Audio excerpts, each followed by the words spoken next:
আমিন মক্কা ছেড়ে মদিনায় হিজরত করবেন। হযরতে আবু বকর সিদ্দিক রাদিয়াল্লাহু তাআলা আনহুর ঘরের মধ্যে গেলেন। আবু বকর সিদ্দিক রাদিয়াল্লাহু তাআলা আনহুর ঘরের দরজার মধ্যে টোকা দিলেন, ডাক দিলেন, আবু বকর। যখন আবু বকর বলে ডাক দিলেন, এমনি আবু বকর প্রথম ডাকে এই দরজা খুলে দিল। সুবহানাল্লাহ। আল্লাহর নবী লক্ষ্য করে বলেন, আবু বকর তুমি কি ঘুমাও না? প্রথম ডাকেই তুমি চলে আসলা, বুঝলাম না। প্রথম ডাকেই তুমি দরজাটা খুলে দিছো। আবু বকর রে তুমি কি ঘুমাও নাই? আবু বকর বলে, ইয়া রাসূলুল্লাহ, ইয়া হাবিবাল্লাহ, ওগো আল্লাহর পয়গম্বর, আপনি বলেছেন আপনি হিজরত করবেন, যেই দিন বলেছেন আপনি মদিনায় হিজরত করবেন, নবী গো ওই দিন থেকে আমি আবু বকর বিছানার মধ্যে পিঠ লাগাই না। কারণ হয়েছে আপনি ডাকবেন, দরজার সাইডে এসে আপনি বারবার ডাকবেন, আর আমি আবু বকর ঘুমিয়ে থাকবো, এটা আমার জন্য চরম বেয়াদবি হবে। সেই জন্য ওগো নবী আমি আবু বকর ওই দিন থেকে দরজার মধ্যে পিঠ লাগিয়ে লাগিয়ে ঘুমিয়ে থাকি, দরজার মধ্যে পিঠ লাগিয়ে হেলান দিয়া দিয়ে আমি ঘুমাই। আপনি ডাকলেই যেন মুহূর্তের ভিতরে দরজাটা খুলে দিতে পারি। ও পয়গম্বর, সেই জন্য আমি আবু বকর বিছানায় পিঠ লাগাই না, দরজার মধ্যে পিঠ লাগিয়ে থাকি। ঠিক এমতো অবস্থায় দরজা খুলে যখন বের হয়ে গেলেন, এমনি হিজরতের উদ্দেশ্যে মদিনার পানে রওনা হয়েছেন। আল্লাহর নবী বারবার মক্কার দিকে তাকান, বারবার মক্কার দিকে তাকান। আবু বকর ডেকে বলে, নবী গো বারবার কেন মক্কার দিকে তাকান? আল্লাহর নবী বলেন, ওরে আবু বকর, মক্কা আমার মাতৃভূমি, মক্কা আমার জন্মভূমি, ওই জন্মভূমি আমাকে ছেড়ে দিতে হবে কখনোই আমি বিশ্বাস করতে পারি নাই। নবী গো জন্মভূমি, ও আবু বকর জন্মভূমি আমি নবী ছাড়বো, এটা কখনোই আমি রাজি ছিলাম না। যদি এই মক্কার সন্তানগুলো আমি রাসূলের বিরুদ্ধে এরা যদি ষড়যন্ত্র না করতো, ও আবু বকর জন্মভূমি মক্কা ছাড়ার কোনো উদ্দেশ্য নাই, তবে আল্লাহর হুকুম হয়েছে জন্মভূমি ছেড়ে দিব। আল্লাহর নবী চোখের পানি ছেড়ে দিয়ে কান্না করেন আর মদিনার পানে রওনা করলেন। এমনি লক্ষ্য করে দেখেন আবু বকর আল্লাহর নবীর ডানে যায়, বামে যায়, সামনে যান, পিছনে যান। নবী আবু বকরকে লক্ষ্য করে বললেন, ওরে আবু বকর তুমি কেন একবার ডানে যাও, আরেকবার কেন আমার বামে যাও, একবার সামনে যাও, আরেকবার কেন পিছনে যাও? আবু বকর বলে, ওগো নবী শত্রু তো চতুর্দিকে আছে। নবী গো আমি আবু বকর যখন আপনার ডানে যাই, আপনার ডানে যাওয়ার পরে আমার চিন্তা হয় বেঈমান কাফেররা আপনার উপরে আঘাত করে কিনা, সেই জন্য ওগো নবী আমি একবার ডানে যাই, আরেকবার বামে যাই, একবার সামনে যাই, আরেকবার পিছনে যাই। কারণ হয়েছে কোনো বেঈমান কাফের যেন আপনার উপরে আঘাত করতে না পারে। আমি আবু বকর দুনিয়ার জমিনে থাকবো আর আপনার উপরে কাফের বেঈমানদের তীর বিদ্ধ হবে, এটা আমি আবু বকর কোনোভাবেই সহ্য করতে পারবো না। ওগো নবী প্রয়োজনে আমি আবু বকর জীবন দিব, এরপরেও আপনার উপরে আঘাত লাগতে দিব না। সুবহানাল্লাহ। এই জন্য আমার ভাই করে দেখুন, মহান আল্লাহ রাব্বুল আমিন তার পবিত্র কোরআনুল কারীমের ভিতরে আল্লাহ ঘোষণা করেছেন মুহাম্মাদুর রাসূলুল্লাহ। আল্লাহ রাব্বুল আমিন বলেন মুহাম্মদ সাল্লাল্লাহু আলাইহি ওয়াসাল্লাম আল্লাহর রাসূল। সুবহানাল্লাহ কোন, আর একটু জোরে আওয়াজ বাড়িয়ে কোন না সুবহানাল্লাহ। আমার প্রাণের বাইল করে দেখুন আল্লাহ রাব্বুল আমিন বলেন মুহাম্মদ সাল্লাল্লাহু আলাইহি ওয়াসাল্লাম আল্লাহর রাসূল। এই কথাটা আমরা বিশ্বাস করি, কিন্তু আমাদের প্রশ্ন হয়েছে আল্লাহ কোরআনুল কারীমের এই জায়গার মধ্যে তার হাবিবের নাম আল্লাহ কেন উচ্চারণ করেছেন, কেন আল্লাহ উল্লেখ করলেন? আল্লাহ চাইলে তার হাবিবের নাম কোরআনের জায়গায় জায়গায় আল্লাহ ডাইরেক্টলি উল্লেখ করতে পারতেন আমার ভাই, কিন্তু আল্লাহ গোটা কোরআনুল কারীমের ভিতরে মাত্র 5টা জায়গার মধ্যে আল্লাহ তার হাবিবের নামকে সরাসরি এনেছেন। বাকি অনেকগুলো জায়গা এমন রয়েছে যেগুলোর মধ্যে আল্লাহ তার রাসূলের নাম সরাসরি উল্লেখ করেন নাই, ইনডাইরেক্ট ভাবে আল্লাহ তার হাবিবের নামকে উল্লেখ করেছেন। আমার বাইল করে দেখুন, আমরা যদি পবিত্র কোরআনুল কারীমের ভিতরে লক্ষ্য করি, আল্লাহ সূরাতুল মুদ্দাসসিরের মধ্যে আল্লাহ তার রাসূলের নামটা উল্লেখ করেছেন, ইয়া আইয়ুহাল মুদ্দাসসির। قم فأنذر وربك فطهر وربك فكبر وثيابك فطهر الله أكبر জোরে কোন আল্লাহু আকবার। আমার প্রাণের ভাই, আল্লাহ রাব্বুল আলামিন সূরা মুদাসসিরের ভিতরে আল্লাহ তার রাসূলকে ইনডাইরেক্ট ভাবে আল্লাহ সম্বোধন করেছেন। রাসূল চাদর দ্বারা আবৃত, চাদরে আচ্ছাদিত রাসূল শুয়ে আছেন। আমার আল্লাহ জিবরাইল আলাইহিস সালাতু ওয়াস সালামকে আল্লাহ জমিনে প্রেরণ করেছেন। আল্লাহ জানা দিলেন, নবী হে, ও চাদরওয়ালা নবী, ও চাদরওয়ালা নবী, কুম ফাআনদির, আপনি উঠেন, আপনি দাঁড়ান গো নবী, আপনি ফাআনদির, আপনি মানুষকে সতর্ক করুন, ওয়া রাব্বাকা ফাকাব্বির, এবং আপনার রবের বরত্ব ঘোষণা করুন। আমার ভাই, এই আয়াতের ভিতরে আল্লাহ তার রাসূলকে চাইলে সরাসরি সম্বোধন করতে পারতেন, কিন্তু করলেন না। ইনডাইরেক্ট ভাবে আল্লাহ তার হাবিবেরকে সম্বোধন করেছেন। কোরআনের বিভিন্ন জায়গায় এভাবে সূরা মুজাম্মিলের মধ্যেও আল্লাহ তার রাসূলের নাম আল্লাহ সরাসরি উল্লেখ করেন না। আল্লাহ ঘোষণা করলেন, ইয়া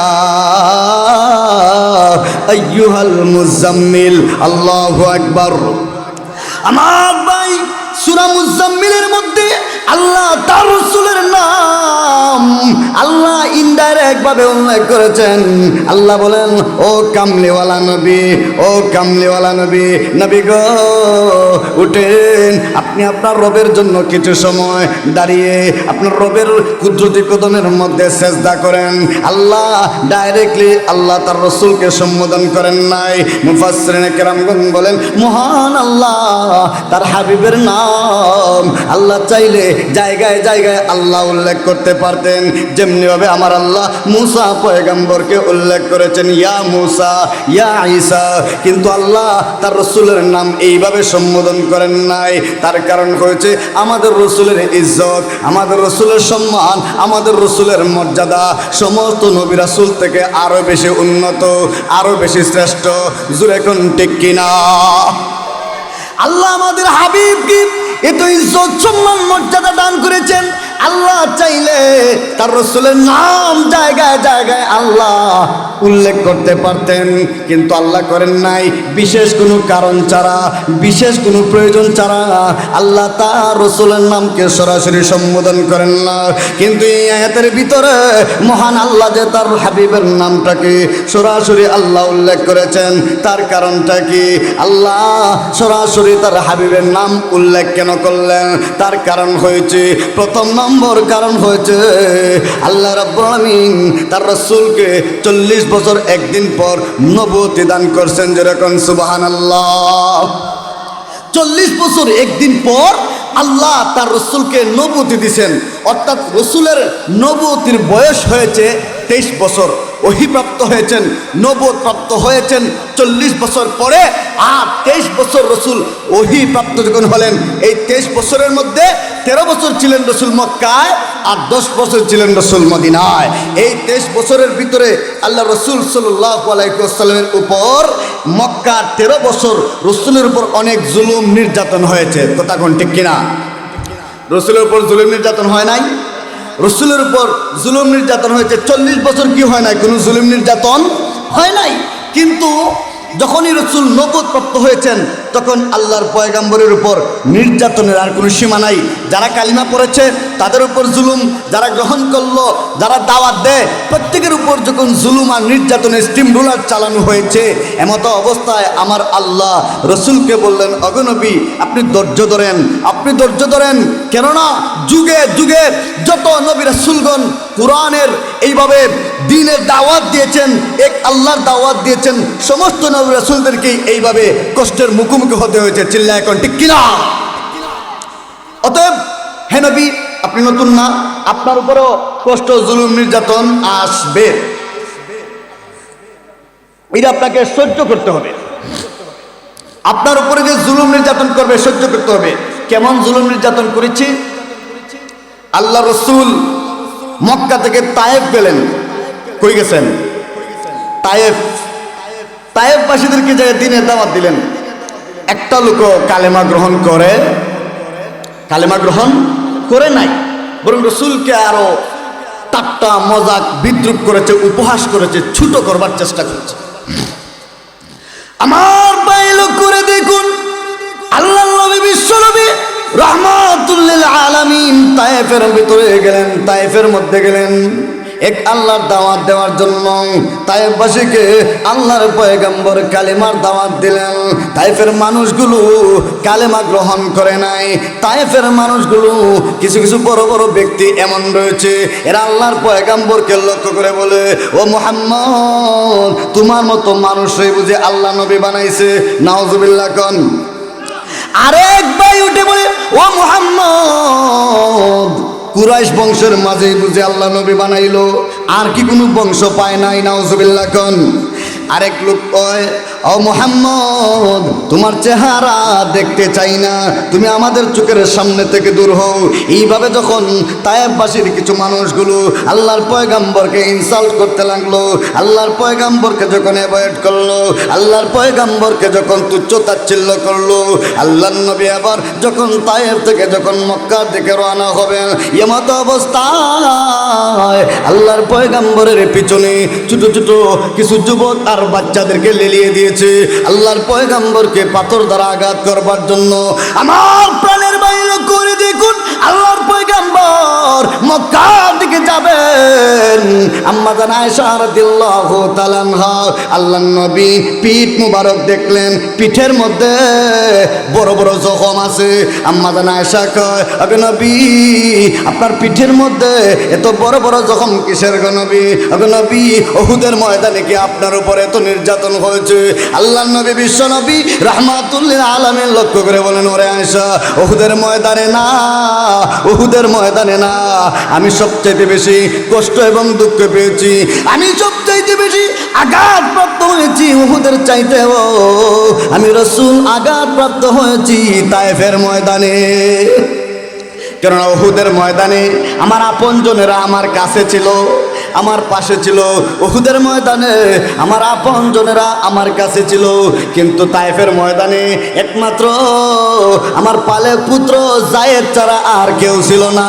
আমি চতুর্দিকে তাকাই, আমার কোনো আপনজন নাই। আমি রাসূল তায়েফের ময়দানে পাথরের আঘাতে আঘাতপ্রাপ্ত হই, কিন্তু আমার মা নাই, আমার বাবা নাই, আমার চাচা নাই, আমার আত্মীয় স্বজন কেউ নাই। এমন অবস্থায় শুধুমাত্র যায়েদ ছিল। কিতাবের ভিতরে উল্লেখ করা হয়েছে, আল্লাহর পয়গম্বরকে যখন পাথরের দ্বারা আঘাত করতে শুরু করেছে, একবার না, দুইবার না, তিনবার আল্লাহর পয়গম্বর অজ্ঞান হয়ে জমিনে পড়ে গেছেন। এইভাবে যখন অজ্ঞান হয়ে গেলেন, পাথরের আঘাতে আল্লাহর পয়গম্বরের শরীর থেকে রক্ত মুবারক ঝরতে শুরু করেছে। রক্ত ঝরতে ঝরতে আল্লাহর নবীজির জুতা মুবারক পর্যন্ত পৌঁছে গেছে। এমন অবস্থায় আল্লাহর পয়গম্বর তায়েফবাসীদের দিকে অসহায়ের মতন তাকায়, একটা লোক কালেমা পড়ে না।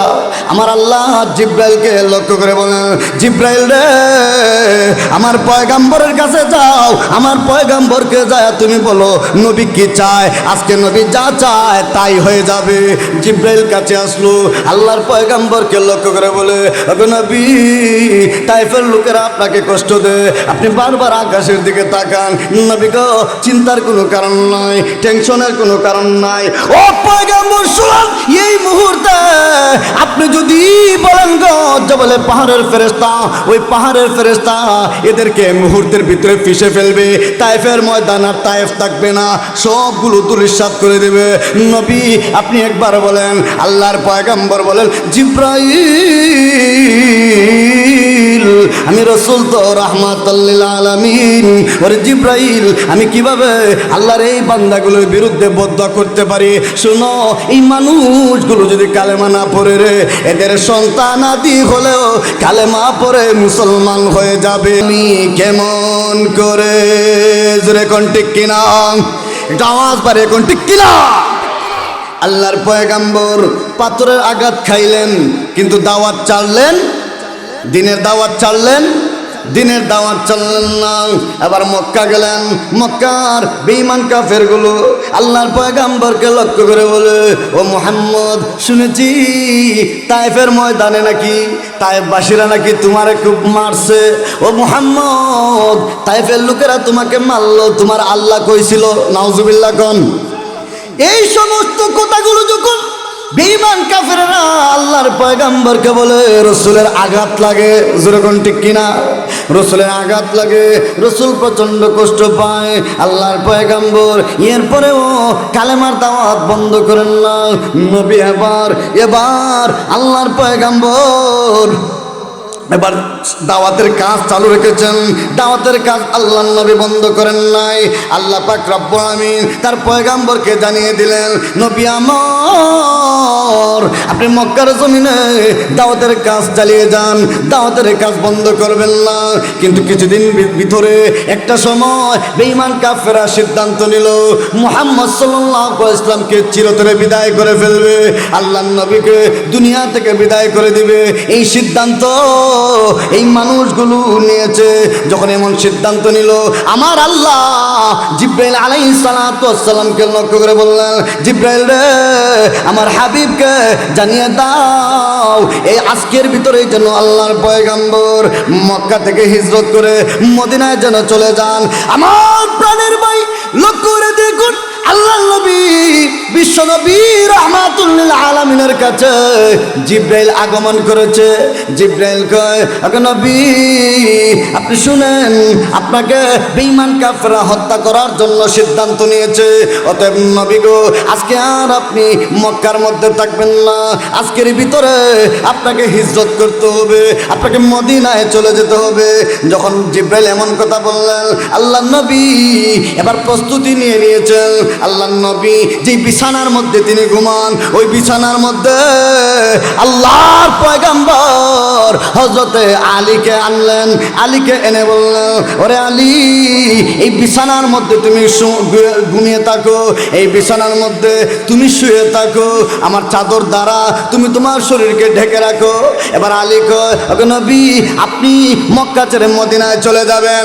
আপনি যদি মক্কা ছেড়ে মদিনায় চলে যান, তাহলে আপনার বিছানার মধ্যে যদি আমি ঘুমাই, নবী গো, বেঈমান কাফেররা আমাকে আপনি ভেবেই তো আমার উপর আক্রমণ করবে, যেরকম ঠিক কিনা। আলী কয়, ও নবী, আপনার জায়গায় যদি আমি বিছানার মধ্যে ঘুমাই, তাহলে তো আক্রমণটা আমার উপরেই পড়বে। তবে আমার দিলে বড় শান্তি। কেন শান্ত? এই জন্য আমি রসুলের জায়গায় ঘুমিয়ে থাকবো, আর এই জায়গায় যদি আমাকে হত্যা করা হয়, আমার দিলে শান্তি, আমি শহীদ হয়ে যাব, আল্লাহর পয়গম্বরকে আমি দুনিয়াতে রেখে গেলাম, এটাই আমার শান্তি। কিন্তু হযরত আলীকে কেন এইখানে রেখে গেলেন, এইটা হচ্ছে প্রশ্ন, ঠিক কিনা? না রাখলে তো চলতো, কথা বলেন না কেন, ঠিক না? রাখার দরকার ছিল। আলীকে কি বিছানার মধ্যে রাখার দরকার ছিল? তাহলে কেন রাখলেন? রাখার একটা কারণ হচ্ছে, হযরত আলীর কাছে আল্লাহর নবী কিছু আমানত দেয়া গেছেন। কিসের আমানত জানেন? বেঈমান কাফেররা রসুলের কাছে তাদের টাকা পয়সা অর্থ সম্পদ আমানত রাখতো। সুবহানাল্লাহ কইতেন না? আর একটু জোরে কইতেন না? তাদের টাকা পয়সা অর্থ সম্পদ রসুলের কাছে জমা রাখতো, যদিও বিরোধিতা করতো, কিন্তু টাকা পয়সা অর্থ সম্পদ এটা আল্লাহ নবীর কাছে জমা দিত। বলতো, রাখেন, আপনি আপনার কাছে রাখেন। দিনের বেলায় বিরোধিতা, রাইতের বেলায় না টাকা জমা দিত। আল্লাহর নবী আল্লাহর নবী যখন মক্কা থেকে হিজরত করে মদিনায় যাবেন, চাইলে তাদের টাকা পয়সা অর্থ সম্পদ সঙ্গে নিয়েই যাইতে পারতেন। কথা বলেন না কেন?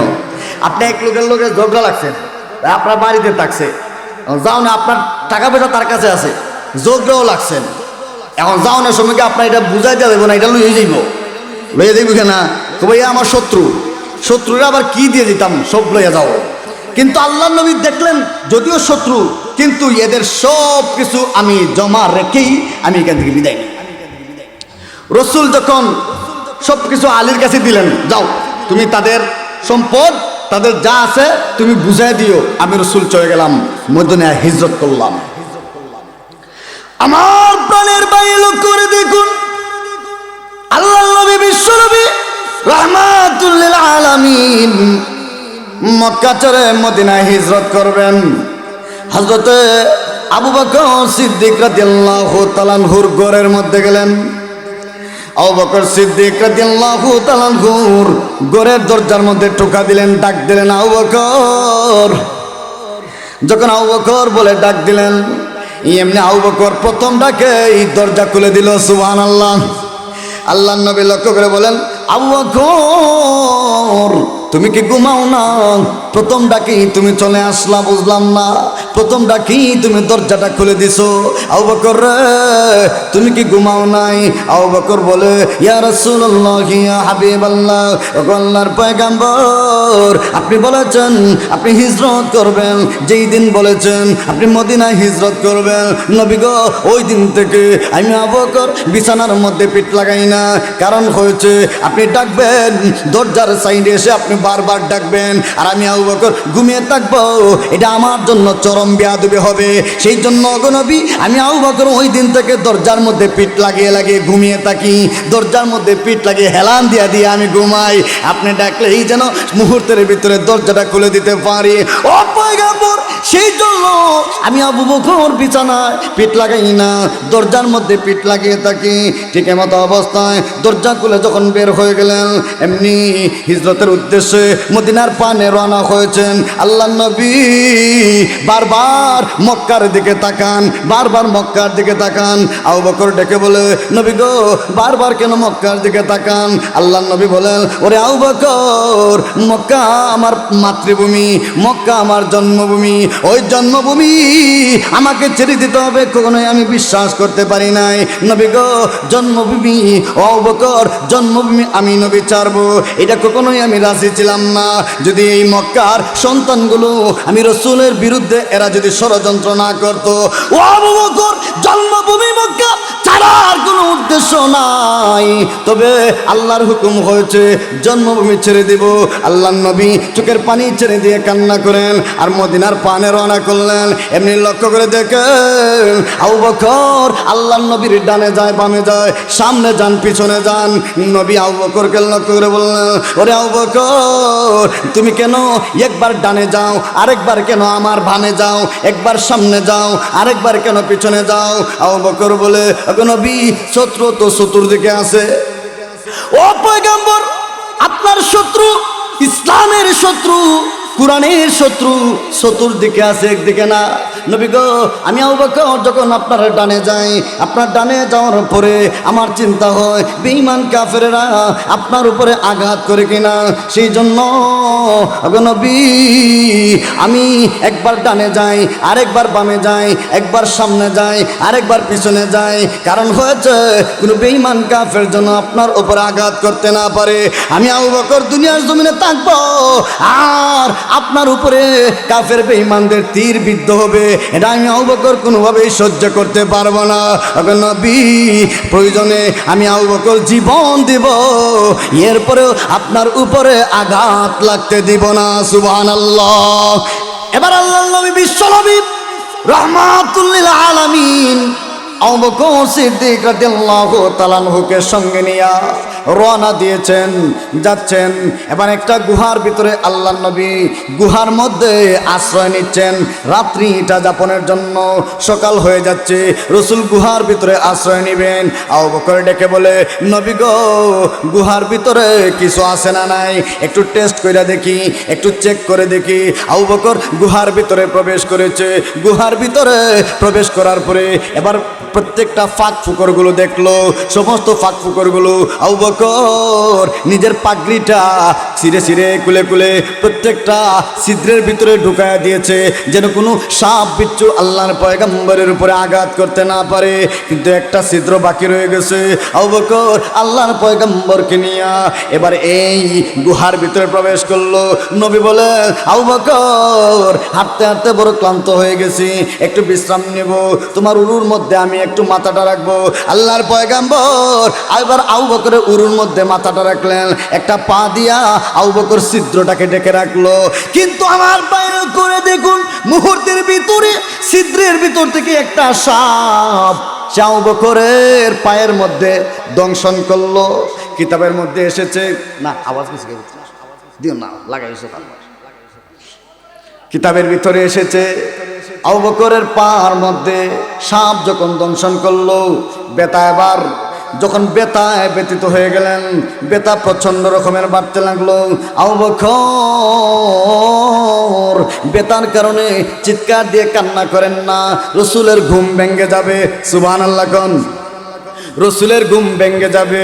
সেই জন্য আবু বকর বেতা যেহেতু চিৎকার করে কান্না করে, সেই জন্য কিন্তু আওয়াজ দেয় না। চোখের পানি ঝরঝর করে যখন পড়তে শুরু করেছে, চোখের পানি হঠাৎ করে আল্লাহর পয়গম্বরের চেহারা মুবারকের মধ্যে পড়ে গেছে। আল্লাহর নবীর চেহারার মধ্যে যখন আবু বকরের চোখের পানি পড়ে গেল, এবার আবু বকর চোখের পানি চারার মাত্রই আল্লাহর নবী আবু বকরকে লক্ষ্য করে বললেন, ওরে আবু বকর, তুমি কিসের জন্য কান্না করো? ও আবু বকর, শুনো, তোমার কি তোমার মায়ের কথা মনে হয়েছে? তোমার কি সন্তানাদের কথা মনে হয়েছে? তোমার কি স্ত্রী সন্তানের কথা মনে হয়েছে?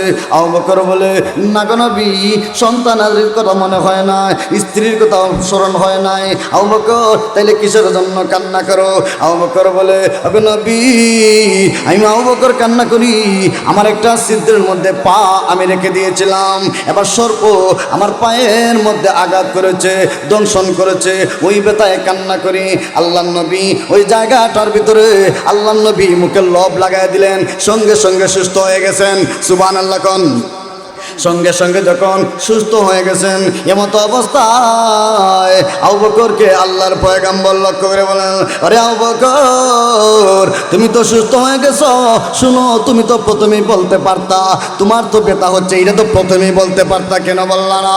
আবু বকর রাদিয়াল্লাহু লক্ষ্য করে বলেন, ইয়া রাসূলুল্লাহ, ইয়া হাবিবাল্লাহ, আপনি ঘুমন্ত, আমি আবু বকর ঘুমের মধ্যে আপনার ডাক দিব, এটা চরম বেয়াদবি হবে। সেই জন্য নবী, আমি আবু বকর আপনাকে ডাক দেই নাই, আপনার যেন ঘুম না ভাঙে। আল্লাহর নবী, বিশ্ব নবী আবু বকরের উপর খুশি হয়ে গেছেন। সুবহানাল্লাহ।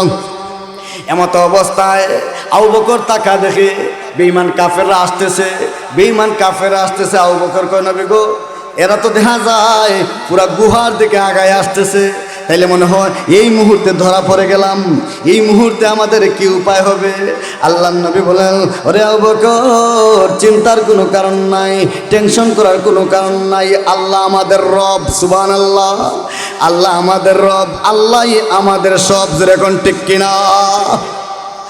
আল্লাহর নবী বলেন, ওরে আবু বকর, লা তাহজান, ইন্নাল্লাহা মা'না, চিন্তা করো না, টেনশন করার কোনো দরকার নাই, আল্লাহ আমাদের রব, আল্লাহ আমাদের সব। যেরকম সুবহানাল্লাহ।